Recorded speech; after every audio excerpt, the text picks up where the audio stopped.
Hey everybody, wow, it is a gorgeous day out.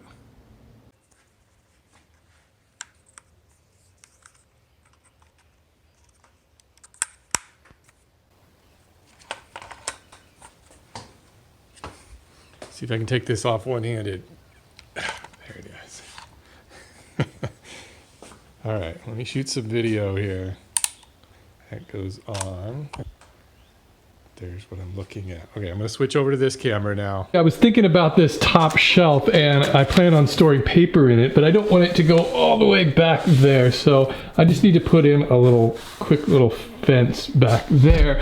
But what I could use is that spacer that I was using for all of these shelves. I'll just cut it down and I can just glue it in back here somewhere. The rest of these shelves should be okay. This is all going to be open. I'm not going to have a back on this, so all of the mess of wires could just pile over here into a big tangled mess that just continually drives me crazy.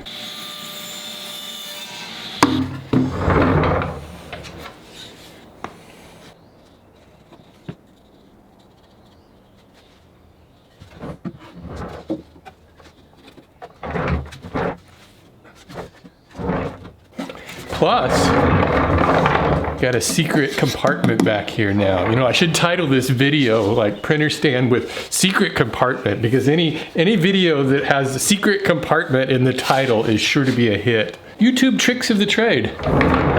Before I stain this and finish it, I wanted to drill some holes for these door pulls, and these are kind of unusual door pulls because they have the bolt in the pull and then it requires a nut on the other side. So I'm going to have to work from the back side of these drawers and drill a little inset. Here's what I mean. These actually came with much longer bolts on them than that. And I had to cut it down because I don't want this poking through all the way through the other side. So what I have to do is inset a part of it here. I'll show you what I mean.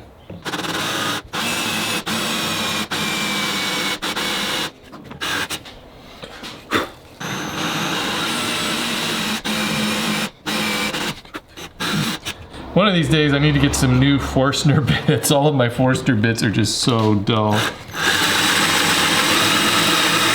And now what I want to do is switch over to this one and drill right through the center. So the door pull will come through this side and then drop the washer in and the nut like that, and it's not poking out this back side. I really don't know why these pulls are made this way, because usually there's a hole in this part and then you put the screw in this way so that there's nothing sticking out. I have no idea. All right, so that's what those will look like. Yeah. So these are some of my finishing products. I've got more in my mobile finishing cart, but looking through here, I was kind of thinking maybe using some Danish oil because it's really easy to apply. This one's like a cherry color. So I think I'll run a test and see what that looks like on the pine. Wouldn't you know it, I have one latex glove left. I usually have a lot of these on hand for finishing, and I seriously doubt I'm gonna be able to buy any of these at the hardware store. So it's just barehanded staining. That is really light.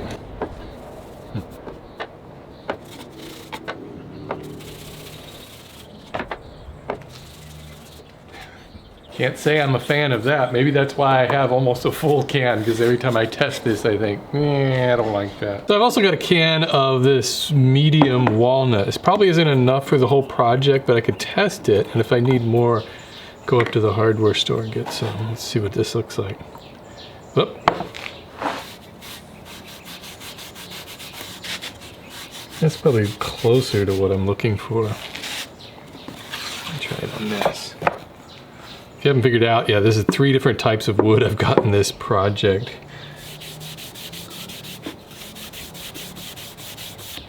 Yeah, that's not too bad. Okay, in addition to the 2 Danish oils I tested, I thought, well, I'll just try some Minwax Golden Oak stain, and that's the one I want. I don't know why I ever try anything else. The only stain I seem to like on anything is Golden Oak from Minwax. I think it's the only color that it looks kind of natural depending on no matter what kind of wood you use it on. So I'm just gonna go with the stain and then finish it with a top coat of polyurethane probably. But before I stain these, I want to apply some pre-stained wood conditioner to prevent blotchiness with that stain.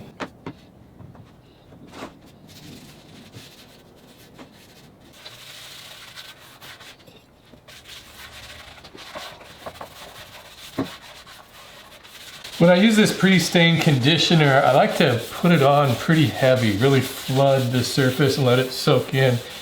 Let it soak in for 15 or 20 minutes, and then you can just wipe off any excess.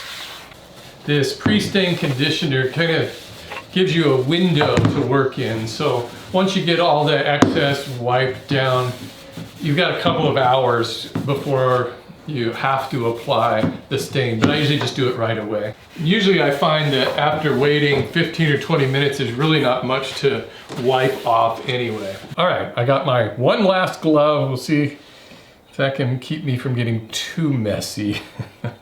See how much life I can get out of it.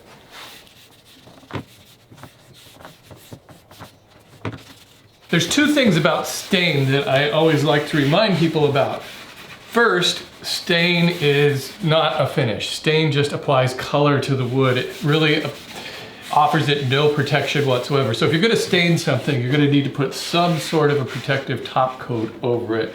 Your polyurethane or lacquer. And the second thing that's super important about stain is that you do this. You wipe down all of the excess stain after you've applied it, because if you don't, it just won't dry and it'll just be a gummy mess. The reason why stain works is because it soaks into the wood. So whatever doesn't soak into the wood, you need to remove.